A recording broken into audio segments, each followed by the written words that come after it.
In this video, I'm going to be making mashed potatoes in the Instant Pot, or you could use whatever electric pressure cooker you have. The reason I like to cook the mashed potatoes in an Instant Pot is not because it's faster or anything, just because of the convenience. I just chop up the potatoes, put them in there. I can start it whenever I want. It does its thing. And then later on, when I'm ready to finish it up, I can just open it up and add in the final ingredients and I'm ready to go. Don't forget to like, subscribe, and click that notification bell to be notified when there's new videos. Comments welcome. Thank you. I'm going to start off with a chart showing how much milk or cream, butter, and sour cream to add for the amount of potatoes you want to make. So to make 2 pounds of potatoes, you would use 1/3 cup milk or cream, 1/3 cup butter, and 1/3 cup of sour cream.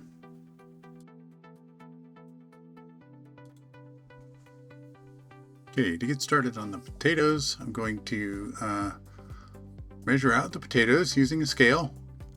And I'm going to make 2 pounds today. So I just like to weigh it out till I get to 2 pounds, a little over. You know, that way I have at least 2 pounds, even after I trim off all the bad stuff, you know.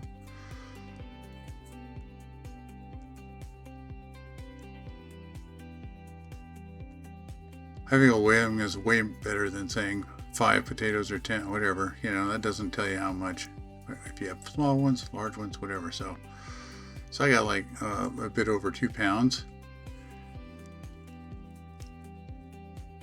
And of course, you got to wash them and cut out any bad spots. Now you can, if you like your mashed potatoes with peeled, which I think most people probably do, but you can just go ahead and peel them. Remove any bad spots when you do that.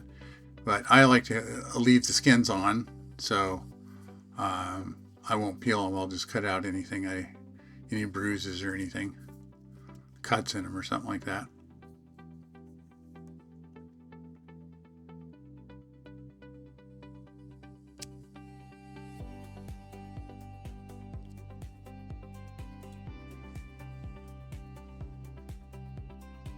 And next I'm going to chop them into chunks here. And we want to cut them into fairly even chunks that will all cook the same basically, but also in the case of where I'm doing leaving the skins on, I want to cut the potatoes such that the skins are about the size, the maximum size I want to have in the mashed potatoes.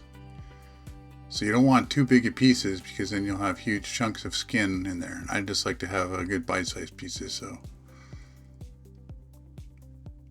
that's how I do it.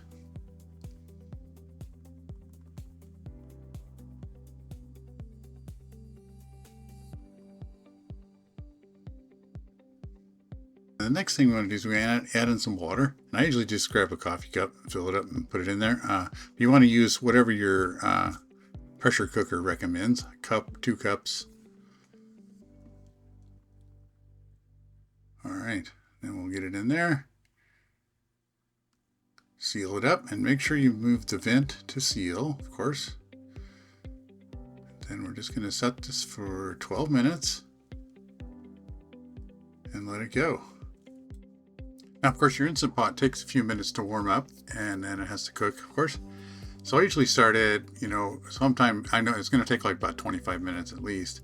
So I started earlier and then just let it sit till I'm ready for it. So I started an hour early or something like that, depending on, if I'm just cooking other stuff, just get it ready and get it going and come back. And when I'm ready to mix it up and then serve it, then it'll be sitting there in the Instant Pot. The Instant Pot keeps it nice and warm the whole time, as you can see, steaming. It's been sitting there done for a half hour, whatever, while I was cooking. So we just drain out the water, any water that's left. Okay, and then we're just going to add in the butter. I like to start with the butter. You could go in any order you want. I like to go with butter and then sour cream and then finish with the cream or milk. And that way you can adjust the cream or milk depending on how creamy you want to make it. Because it varies every time you make it. All the potatoes are a little bit different. You use a little more, a little less, whatever. And I like to use this wire masher to mash them up. You can get the other kind too that has, it's like a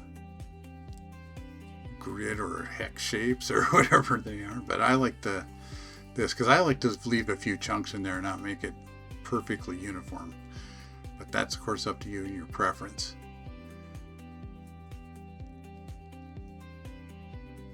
And one thing you can do is, while it's hot like this, if you think it's got too much water left in it or too much moisture, you can let it sit and steam a bit and it will dry out a little bit. So if they seem too moist at this point, even, you might just let it sit for a little bit. But otherwise, I'm just measuring out. And like I said, we're doing 2 pounds, so it's a 1/3 cup of butter and a 1/3 cup of sour cream, and then it'll be a 1/3 cup of cream or milk.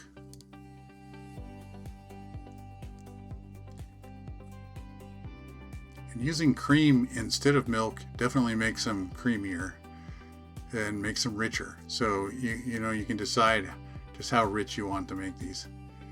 If you don't want them too rich, you can just go with milk.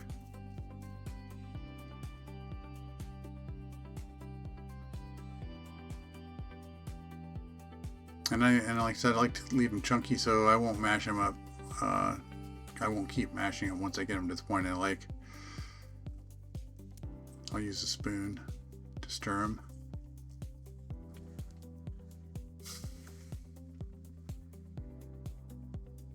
Okay, and then here I'm using heavy cream. But like I said, you can use milk. You can use half and half. You can use whatever you have. But heavy cream makes nice creamy mashed potatoes. And I like to just pour in maybe part of it at this point and see how good it is. See how creamy it is, if I need to add the rest or not.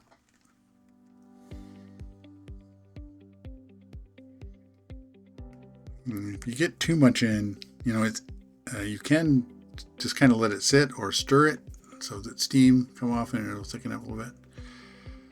That's why I hold some back, because you can always add more, but it's hard to take it away. And then the last thing we do is season it up with salt and pepper. And I like to just use the table salt when I'm doing this part, non-iodized, but because it dissolves faster. So as soon as you mix it in, you can taste it and see how it is. With the kosher salt or the sea salt, sometimes it's kind of delayed and it can get over salted, but it's just personal preference.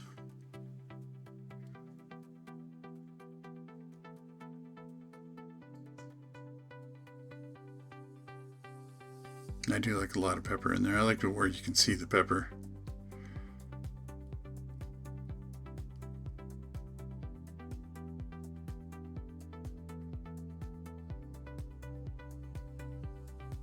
One more taste and we got it. Good to go. So I just put the lid back on. This way you can just keep it warm until it's time for dinner. Time you're ready to serve. So there you go. Thanks for watching. If you enjoyed this video or found it useful, please like, subscribe, and click that notification bell to be notified when new videos become available.